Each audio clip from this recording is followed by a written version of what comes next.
Israel के military base पर होंगे हमले। टारगेट पर इजराइल के परमाणु ठिकाने। आईडीएफ का हेडक्वार्टर को लक्ष्य कर मिसाइल सेट। तेल अवीव टू हाइफा बारूद से उड़ा देने की तैयारी। ईरान के सुप्रीम लीडर अली खामनेई का ऑर्डर।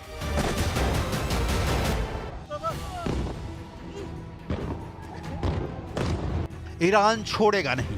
इजराइल ने जिस तरह से ईरान के मिसाइल सेंटरों को निशाना बनाकर उसे तबाह किया है, ईरान के सुप्रीम लीडर अली खामनेई ने उसका जायजा लेने के बाद सुप्रीम नेशनल सिक्योरिटी काउंसिल को इजराइल को करारा जवाब देने का ऑर्डर जारी कर दिया है। न्यूयॉर्क टाइम्स ने 3 ईरानी अधिकारियों के हवाले से दावा किया है कि खामनेई ने इजराइल पर जवाबी हमले की तैयारी का निर्देश दे दिया है। ईरान इजराइल पर हमले की पूरी तैयारी में है, लेकिन ये हमला कब होगा इसकी तारीख अभी तक तय नहीं की गई है। पश्चिमी मीडिया में ईरान के हमले को लेकर 2 तारीखों पर चर्चा चल रही है। पहली तारीख 5 नवंबर के बाद, दूसरी तारीख 5 नवंबर के पहले। 5 नवंबर को सीमा रेखा इसलिए माना जा रहा है क्योंकि इस तारीख को अमेरिका में राष्ट्रपति का चुनाव होना है। हालांकि ईरान की ओर से हमले की किसी तारीख का ऐलान नहीं किया गया है। ईरान के हमले की सूरत में इजराइल फिर पलटवार करेगा, इसकी तैयारी का ऐलान इजराइल डिफेंस फोर्स कर चुका है। इसका प्लान भी सामने आ चुका है। इस बार इजराइल ईरान के तेल डिपो और परमाणु सेंटरों को भी निशाना बना सकता है, लेकिन ये सब कुछ निर्भर है ईरान के हमले की तीव्रता पर। ईरान ने इजराइल पर जो अब तक हमले किए हैं उसकी डिटेल से नेक्स्ट अटैक का पैटर्न समझा जा सकता है, जिसकी डिटेल आपको आगे दिखाएंगे। अभी सुप्रीम लीडर अली खामनेई ने सेना के लिए जो ऑर्डर जारी किया है उसकी डिटेल देख लेते हैं।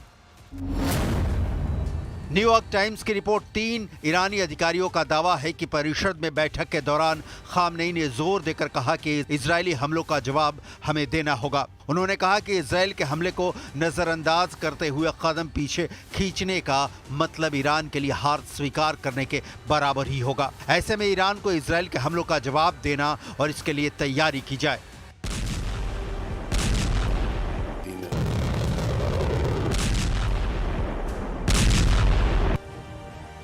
ईरान हमला के लिए तैयार है तो यहाँ ये देखना बहुत जरूरी है कि इजराइल की वो कौन सी जगहें हैं जहां ईरान रिवॉल्यूशनरी गार्ड्स की मिसाइलें गिर सकती हैं। इजरायली मिलिट्री बेस, तेल अवीव में मौजूद इजराइल के सैन्य मंत्रालय का दफ्तर, यरूशलेम की नेसेट बिल्डिंग, इजराइल के 8 एयरबेस के अलावा सिविलियन टारगेट्स में कई शहरों की अहम इमारतें, airports, gas field, power plant और दूसरे ठिकाने शामिल हैं। 1 अक्टूबर को करीब 200 मिसाइलों से ईरान ने इजराइल पर अटैक किया था।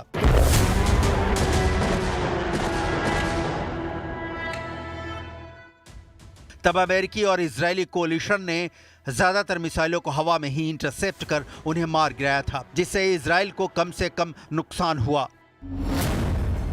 13 अप्रैल 2024 को भी यही हुआ था। जब ईरान ने इजराइल पर हमला किया तो इजराइल को कम से कम नुकसान हुआ। लेकिन अगर इस बार हमला ईरान के अलावा इराक, लेबनान या सीरिया जैसे देशों की तरफ से भी होता है तो इजराइल के लिए हमलों को इंटरसेप्ट कर पाना पहले के मुकाबले मुश्किल होगा, क्योंकि इन जगहों से हमले होने पर एक तो मिसाइल लॉन्च होने से उनके टारगेट हिट होने तक की दूरी पहले के मुकाबले कम हो जाएगी। दूसरा, दूरी कम होने की वजह से आसमान में फ्लाइट टाइम भी कम हो जाएगा और इससे मिसाइल आसानी से पकड़ में नहीं आएंगे। ईरान इजराइल से एक कदम आगे रहना चाहता है।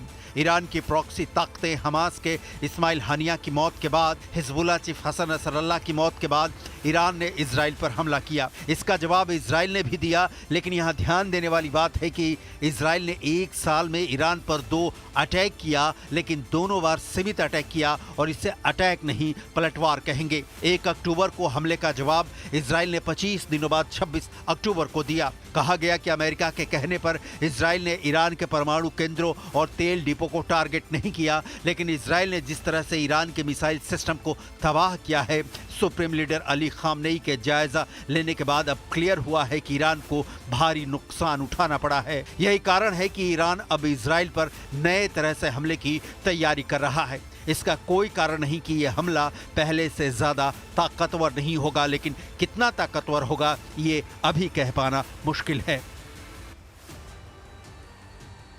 ईरान के सारे मोहरे जैसे हमास, हूथी और हिजबुल्लाह पिट रहे हैं। इजराइल ने हिजबुल्लाह का हाल ये बना दिया है कि लेबनान में 24/7 हमले हो रहे हैं। युद्ध क्षेत्र की जो ग्राउंड रिपोर्ट है उसे देखकर आप चौंक जाएंगे। इलाकों में अब कोई नहीं रहता है।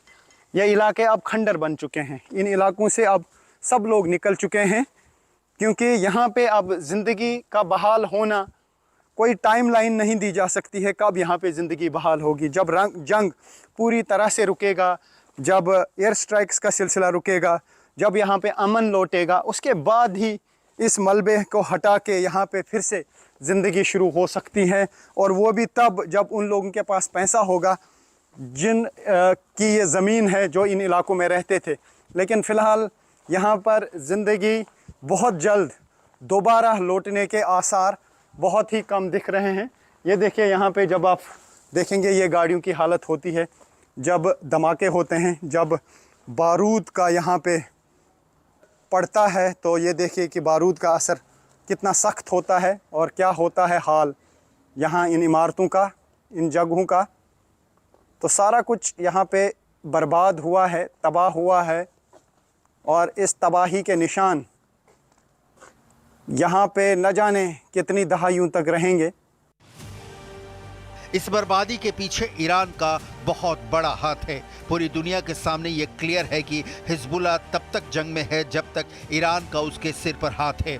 ईरान ये साफ कर चुका है कि वो हिजबुल्लाह, हमास या हूथी विद्रोहियों का साथ नहीं छोड़ने वाला, और जाहिर तौर पर तब और भी ज़रूरी हो जाता है कि वो इजराइल पर हमला करे, क्योंकि ये मैसेज मिले कि इजराइल ईरानी मोहरों के खिलाफ मनमानी हमले भी नहीं कर सकता। ईरान तो बहुत दूर की कौड़ी है, लेकिन जब इजराइल ने पलटवार कर दिया है तो इजराइल को करारा जवाब मिले।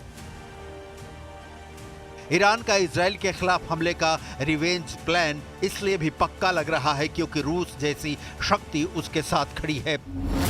रूस अपना एयर डिफेंस सिस्टम S-300 तो दे ही चुका है, अब S-400 सिस्टम देने जा रहा है। इस बीच ये भी खबर आ रही है कि रूस ईरान को सुखोई Su-35 फाइटर जेट्स की डिलीवरी जल्द शुरू कर सकता है।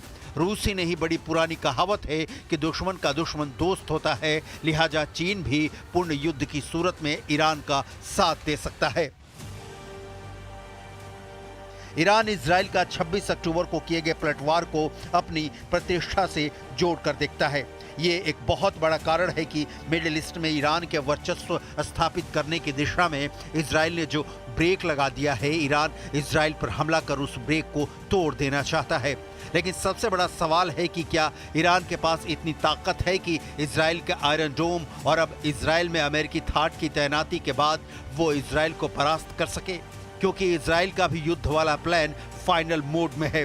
कुल मिलाकर मिडिल ईस्ट में ईरान इजराइल का जो तनाव चल रहा है उसके पूर्ण युद्ध में बदलने की पूरी आशंका दिख रही है।